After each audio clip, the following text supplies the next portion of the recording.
Hello my NEET fighters, how are you all? I hope everyone doing great. तो बच्चे already हमने शुरू कर दिया है ग्रेविटेशन। पहले लेक्चर में मैंने बेसिक से शुरुआत करी थी कि ग्रेविटेशन होता क्या है, कैसे करना है, ग्रेविटेशनल एनर्जी क्या होती है, या फिर कौन सा एक अट्रैक्टिव फोर्स है which always pulls everything downwards, right. और उसके बाद हमने कीपलर्स लॉ पढ़ा था, राइट। तो आज के इस सेशन में हम करने वाले हैं एक ही topic, that is gravitational potential energy.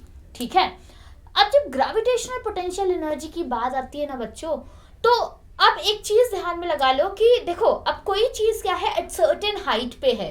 ठीक है। जैसे कि आप एक बॉल है, बॉल नीचे है, आप जैसे ही उठा के पर्टिकुलर हाइट पर लेकर आते हो, मतलब जब तक उसमें हाइट है, ठीक है, दैट मीन्स वो क्या हो जाएगा, उसकी पोटेंशियल एनर्जी कितनी हो जाएगी, mgh, राइट।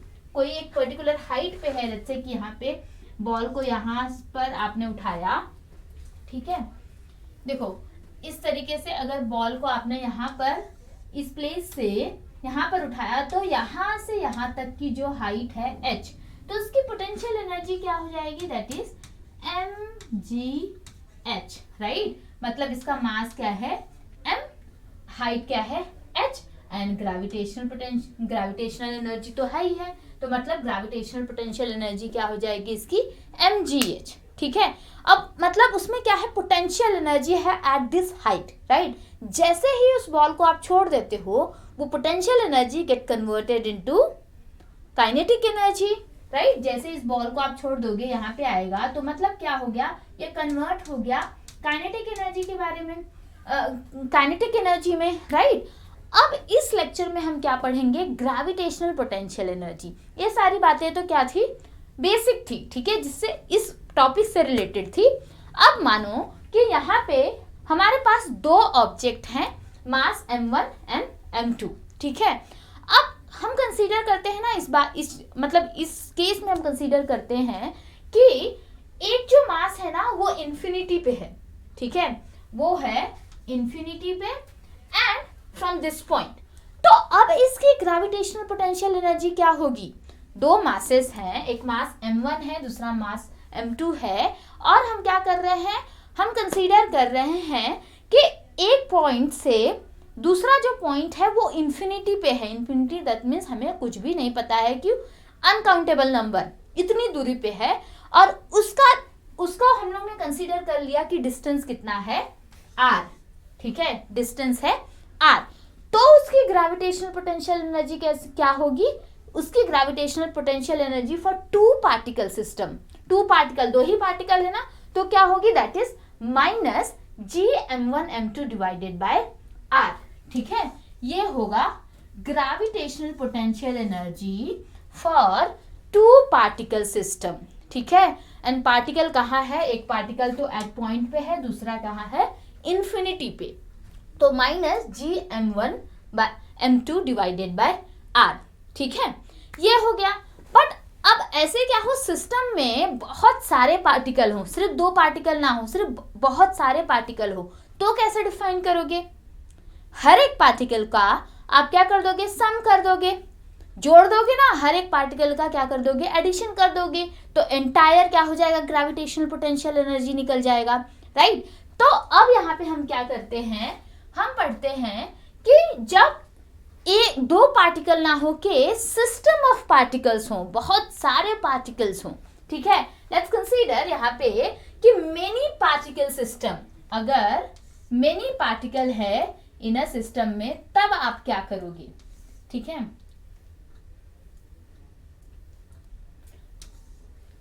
अब देखो, अब यहाँ पे दो पार्टिकल्स नहीं है बच्चों, हमें ये तो पता चल गया कि gravitational potential energy for two system particles के लिए क्या होता है, minus gm1m2 divided by r।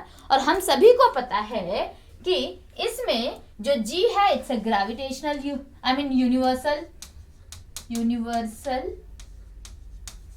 Gravitational constant, right. m1 क्या है, mass of the first, mass of the particle, right, and m2 क्या है, mass of the second particle, right. Okay, and R तो हम सभी को पता है distance between the two system और टू पार्टिकल। ठीक है, आई होप इसमें किसी को दिक्कत नहीं है।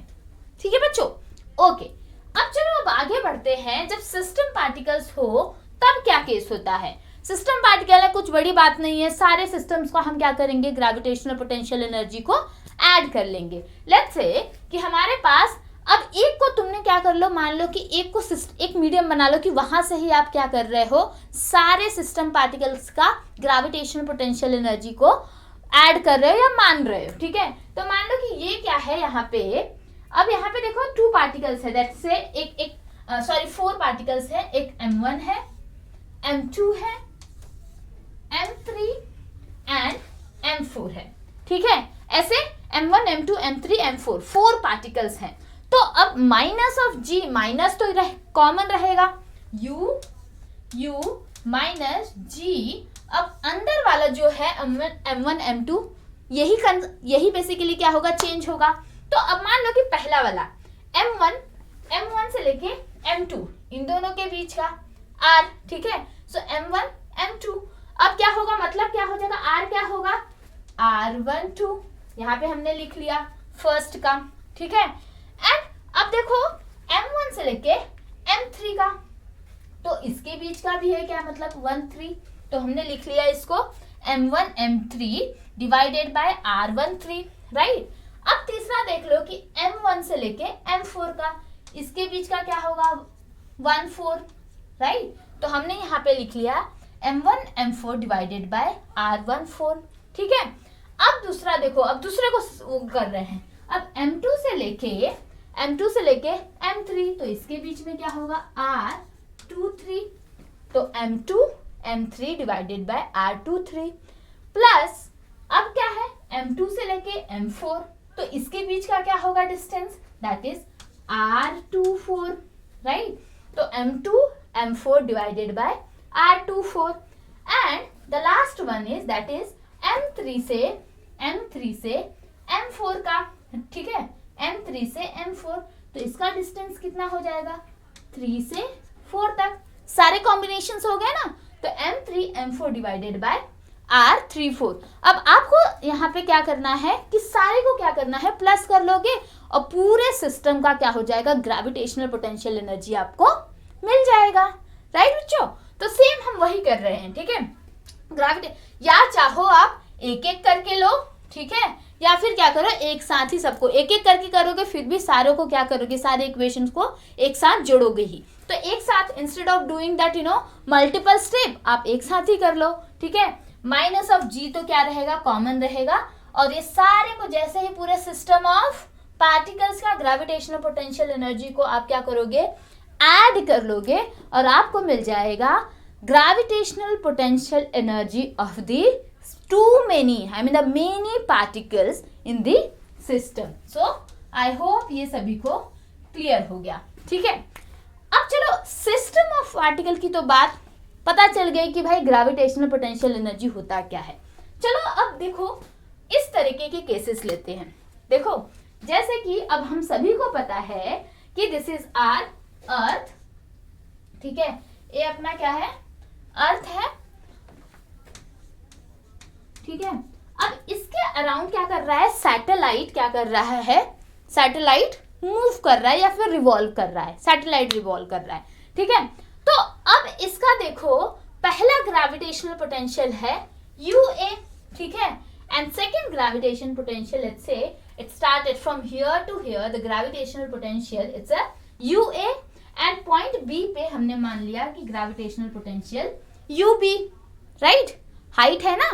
तो अब क्या करोगे, इन दोनों के बीच में ऐसे केसेस में ग्रेविटेशनल पोटेंशियल एनर्जी कैसे फाइंड करोगे, तो उसके लिए ग्रेविटेशनल पोटेंशियल एनर्जी हम सभी को पता है that is gravitational potential delta U, मतलब एक फाइनल पॉइंट है, एक इनिशियल पॉइंट है, right. So UA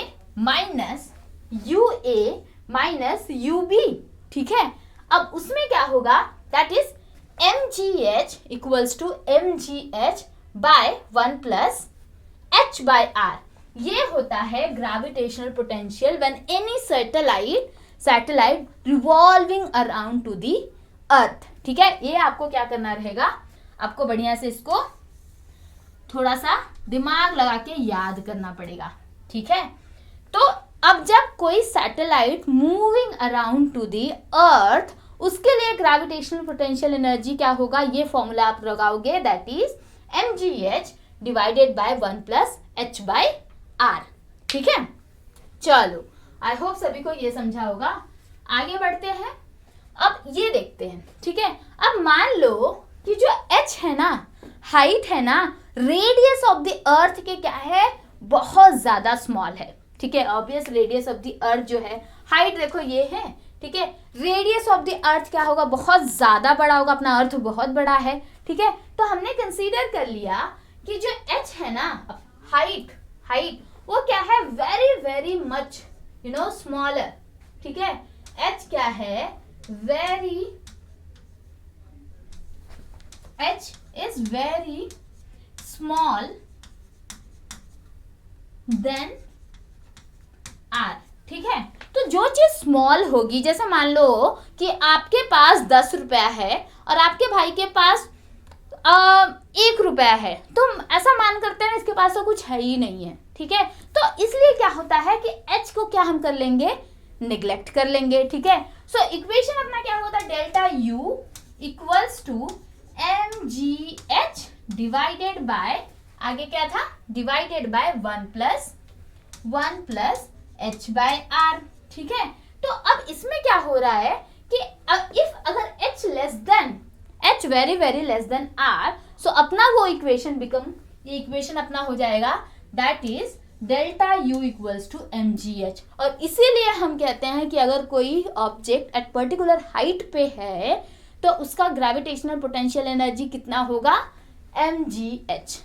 so I hope सभी को ग्रेविटेशनल पोटेंशियल एनर्जी का कॉन्सेप्ट अच्छे से समझा होगा। कोई डाउट होता है, ये सारी चीजें थोड़ी सी रिमेंबर बेस्ड है, तो आप डेफिनेटली इसको ना समझ कर याद करने की कोशिश करो। और इस फॉर्मूला पे बेस्ड बहुत सारे PYQs हैं, बहुत सारे क्वेश्चंस हैं, जो आप सिर्फ डायरेक्टली फॉर्मूला पुट करो और आंसर लो। ऐसे PYQs भी हम आने वाले सेशंस में जरूर करेंगे। ठीक है, तो बच्चों आज के लिए बस इतना ही, मिलते हैं नेक्स्ट सेशन में और सॉल्व करते हैं PYQs on gravitational potential energy. So bye bye my NEET fighters, stay motivated and let's meet in another session. Bye everyone, take care.